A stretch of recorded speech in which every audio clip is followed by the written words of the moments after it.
Welcome back to Tuesday's Thought.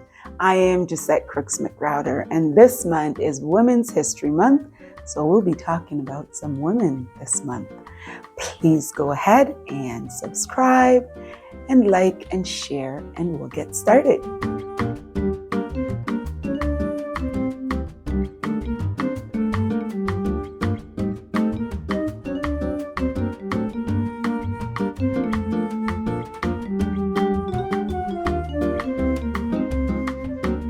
This is Women's History Month, the month of March. And just to give you a little bit of background about how Women's History Month came about.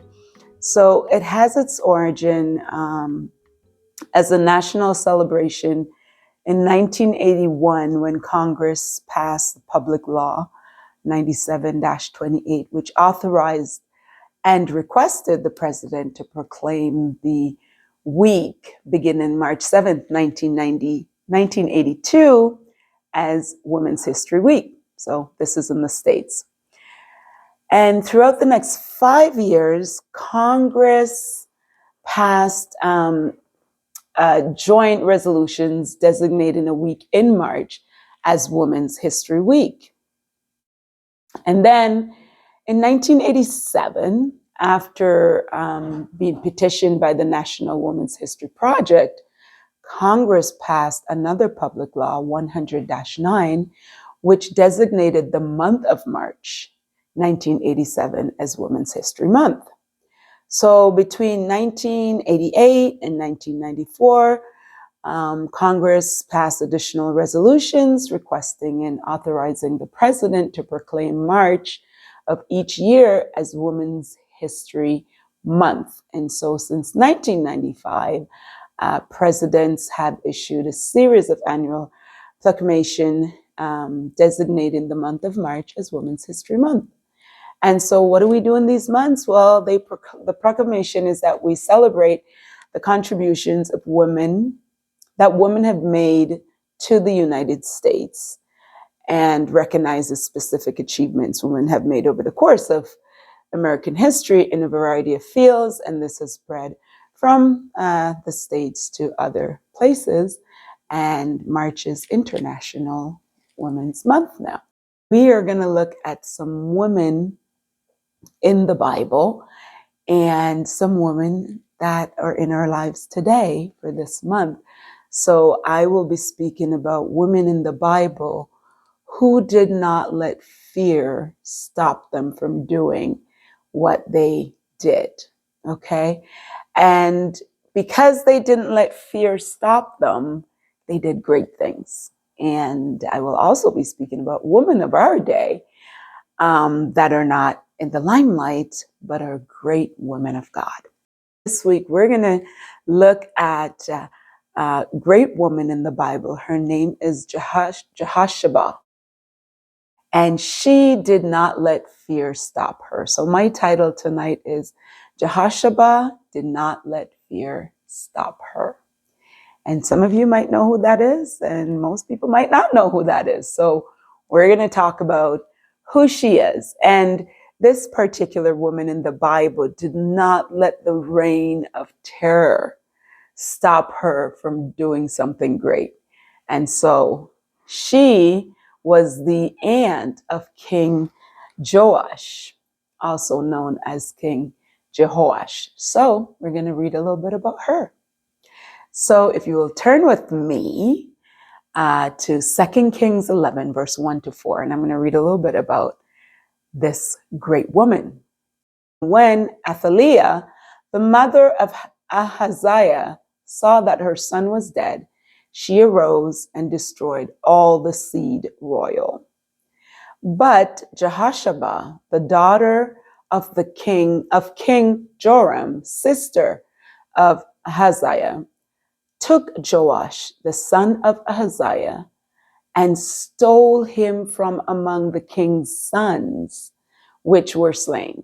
And they hid him, even him and his nurse, in the bedchamber from Athaliah, so that he was not slain.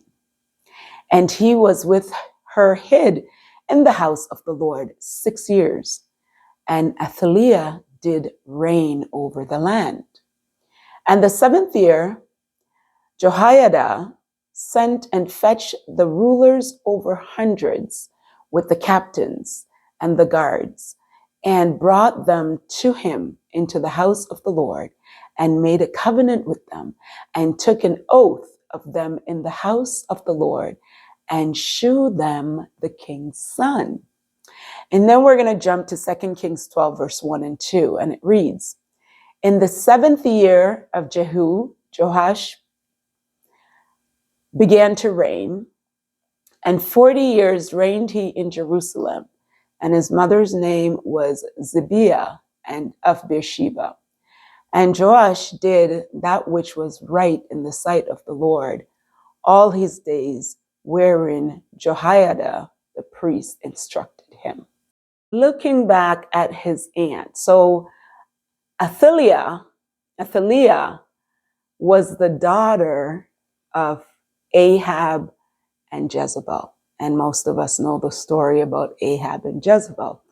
But Joash's aunt's name was Hashaba. And she was the one who decided to hide him. So she was actually his aunt. So as you probably know the story, Athaliah, when her son died, and we just read it, she reigned terror on the land, and she killed all, well, she thought she did, kill all the royal heirs. So all that would be in line to be on the throne, she decided that she was going to kill all of them. And so she became the queen of the land. And her mother being Jezebel, her father being Ahab. So we know that her mother was not a good woman. Her father wasn't so good either. And so she is showing here that she's not such a good person either. And so when her son died, she decided, no more, I am going to be queen. And so she killed her own grandchildren so that she could be ruler of the land. And while this is going on, Joash's aunt decided that I am going to save my nephew. And so when all the other royal heirs were being killed, she decided that she was going to hide this child.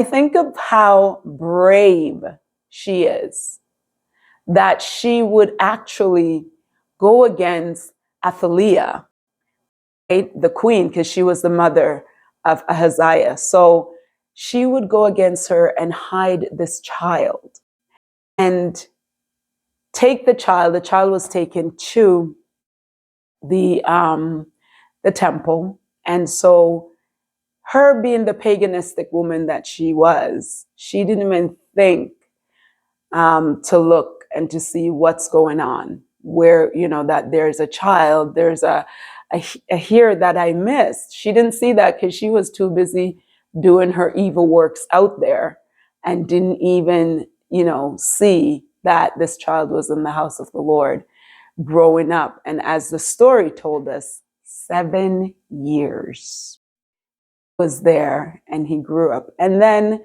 we look at the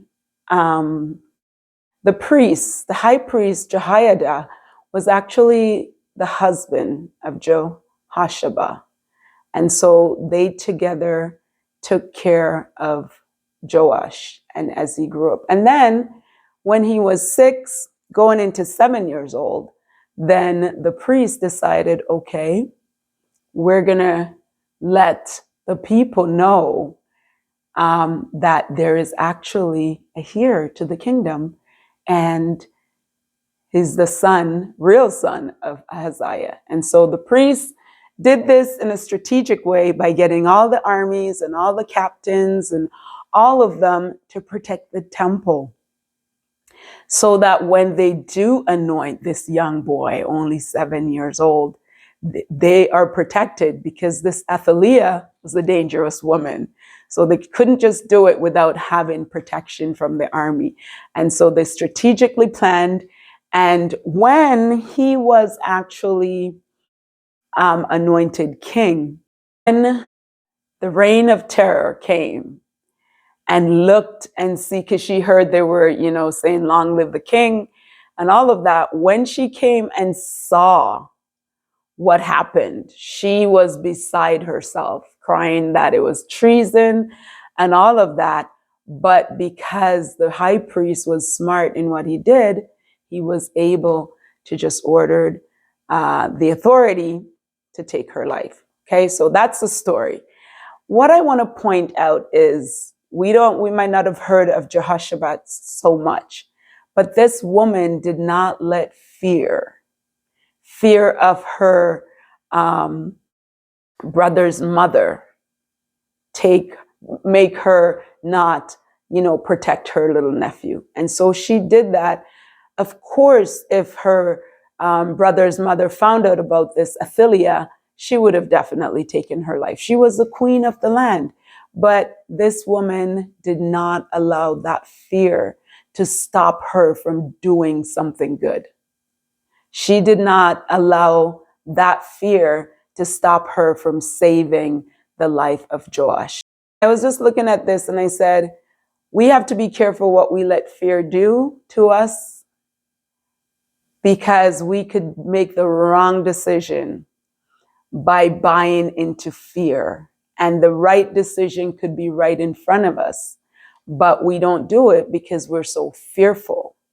And so looking at this woman who decided that I am going to do this and save at least one of the grandchildren, at least one of my brother's son, I am going to save their life by putting my life on the line, by putting my life and my family in danger. And she decided to do that. So the devil is always up to his things. So this queen mother decided, get rid of the entire royal line and take the crown for herself.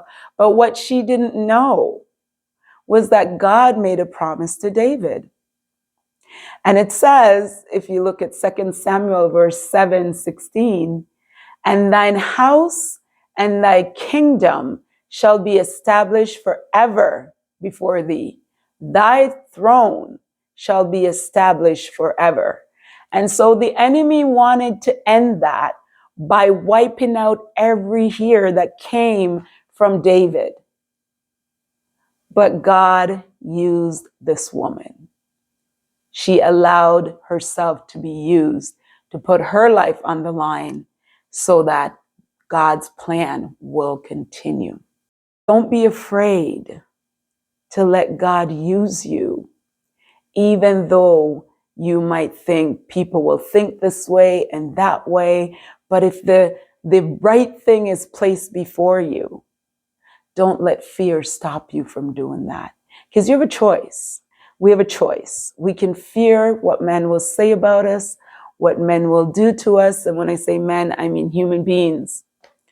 We can fear that, but really the greater fear should be, what does God want me to do? And what will he do to me if I don't do what he wants me to do? So I look at so many stories in the Bible, and a woman was in the plan of God, and God used a woman to help carry out his plan in so many ways. So know that you are important as a woman. You do play a part as a woman in God's plan, and know that he loves you and he will use you if you allow him to do so. And you can't let fear make you make the wrong decision. Fear God and not man. Fear God, not woman. Fear God and not human beings, regardless of their title. She was the queen. Athaliah was ruling the land. It was whatever she said would go. Here is the sister of Athaliah's son. Here is an aunt who says, no, I am going to save my nephew, despite the fact that my life and my husband's life could be on the line. Remember that you're important as a woman and you're in God's plan. Tomorrow, March 8th, 2023, is actually International Women's Day. So Do something nice for the women in your life. I will see you next week, right here, as we continue to talk about great women in the Bible who did not let fear stop them from doing great things. God bless you. See you next week.